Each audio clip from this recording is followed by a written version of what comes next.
Welcome to Vibrato Pro. Vibrato is pitch oscillation by one semitone from the main note. For any sustained notes, adding vibrato can make your voice sound sweeter and deeper, and it's more interesting for the audience to listen to than pure sustained notes. In this set of training, what we are aiming for is natural vibrato.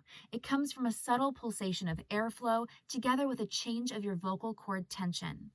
The airflow pulsation is best produced by pushing from the diaphragm.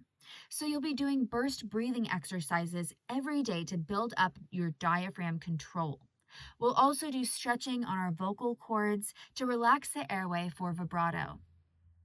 Natural vibrato should never come from jaw quivering. So, in any vocal exercises in this package, feel free to hold your jaw and make sure it's steady like this, just like that.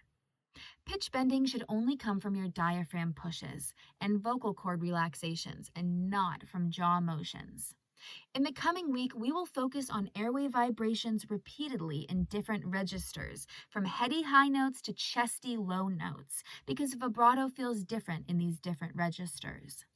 We need to practice vibrato in all parts of our vocal range.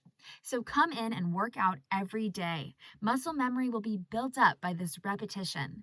Even if you already have vibrato when you sing, you're still encouraged to join and do the vibrato trainings. Just make sure the vibrato you are doing is proper and efficient.